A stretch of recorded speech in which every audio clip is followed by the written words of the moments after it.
pane military shake-up irida kuti iitike munyika yeZimbabwe, but according kwatiri kubva nenyaya vari kuuya vachiti aleti Mnangagwa plans a massive military shake-up after signing Cap 3.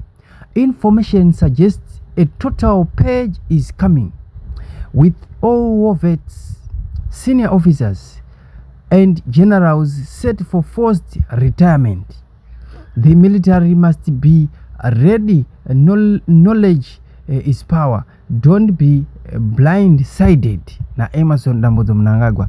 Muri Zimbabwe ndo mashoko makuru atiri kusangana nawo pano pachivhitivhiti chenyu atauya nawo kuti munge muchiziva zviri kunzi mukusainwa kweCap 3 pa7 days dzasara pachafoswa vanhu vakasiyana siyana vari kungofungidzirwa kunzi havasi aligned naEmerson Dambodzo Mnangagwa kuritaya.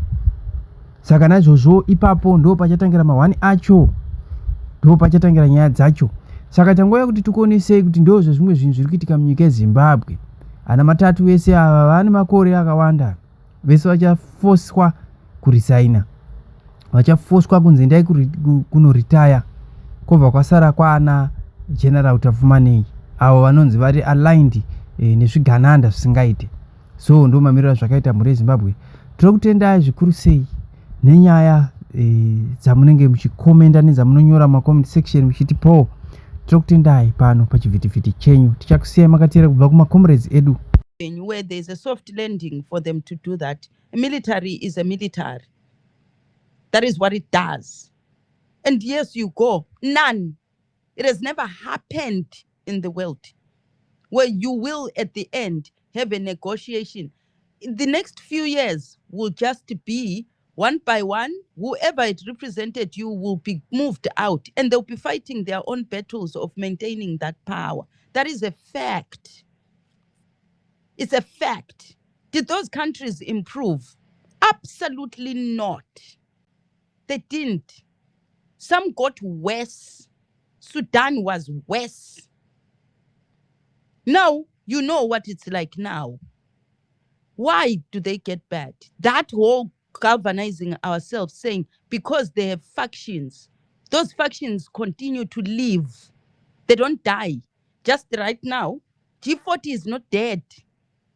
It exists, maybe some of it outside Zimbabwe, some of it in Zimbabwe. It's not dead.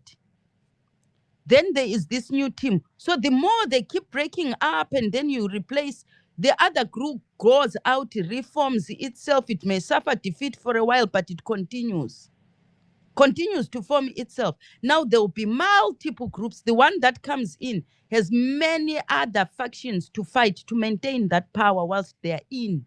That's eventually when countries become ungovernable, uncontrollable, and have to pronounce themselves as military states. They start off with these marriages of convenience, peppering of democracy, and hold the elections, and eventually they must protect themselves because they went in with a coup. That's why we call 2017 a coup that was not a coup. Freudian sleep that constantly reminds you as a people that whatever you may want to call it, in the end, what you did was a coup. And yesterday you were saying, Uncle Jet, what does a coup beget? Another. A coup. Many types of coups. The ones that Zimbabweans have started to love are palace coups. And go read what happens every time there is a palace coup. In any country, choose any. Just AI is now at your fingertips. So we don't need to be Mapostor. And this convenience that we always do, cleaning up characters for these marriages of conveniences. And son of thing is reminding you, we are talking about Ramaphosa now and saying, why is he having these dealings with Zimbabwean presidents, gallivanting all over? Because he's a crook himself. He has got interests to protect. He's got loot that he must maintain. And what has the general got? Same thing, same background. How do you know that he has changed? Have you seen him shedding himself from this loot, pumping it back into the community to capacitate you? If he was really now your Ezekiel, does any community exist in Zimbabwe right now that has been capacitated, conscientize you, feed you with evidence, information. Is our journalism looking like it's got substance? That is what, if he was real, that is what it would start to do. He would disassociate with ZANU as well at some point. If it's true, he cannot be your savior and constantly want to maintain the institution that produces genocides, the institution that produces oligarchies, institutions that monopolize, and still want to be in it. Where it has relatively worked, but there's no freedom still in that country, just relatively worked. Romania. But they had to leave the party and let it die. That particular party, let it die. He's not doing that. And there's a reason, because it's cold outside. Very cold. All those other people you left in that other party, the ones that you, when you were in that party, were shungurutaring, can reform against you. How do you maintain that power? You'd have to take back the tools the previous government was doing. Commandeer the courts, commandeer the judiciary, commandeer the military, commandeer the people, silence this, repress that. You'll be forever doing that. But it's because we like marriages of convenience. And truth tellers cannot tell us that, because they know we are not trying to be ready to free ourselves. This is not freedom. So what's the solution, We have Marty? just become familiar with So what's the palace solution? crews. So what's the solution? What should be happening, Rutendo, if you were really real? You're a person who likes to teach. Let's get into the business of conscientizing ourselves, empowering ourselves, tooling ourselves with knowledge, with skills, with expertise, with strategies, and do this thing for real. For real. Just like they did when they formed ZANU PF, just like they did when they formed ZANU. What is this inconvenience, this microwave freedom that we like? Why can't we do that? We can speak their propaganda, we can speak their narratives, why are we wasting that time? Why can't we just roll up our sleeves?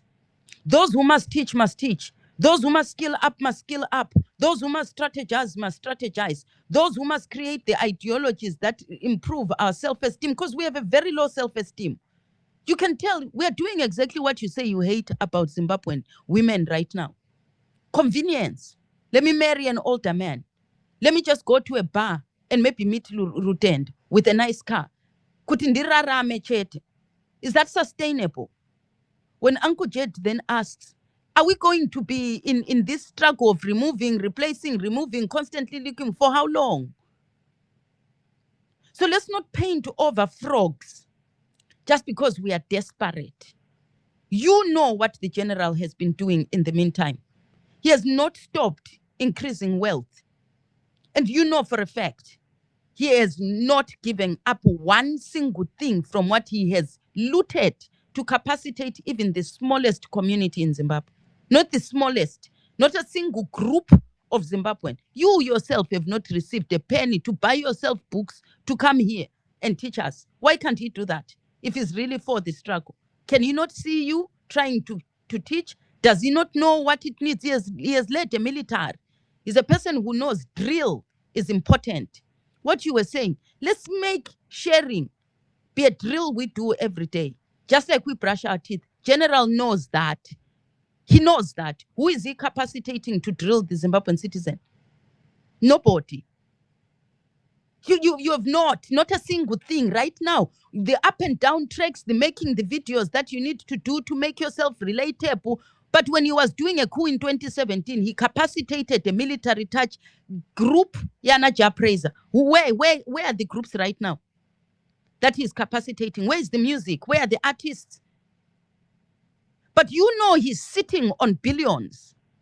He could sell one watch in his house and would wake up with people who can flood this if he was really wanting to capacitate the citizens. He doesn't.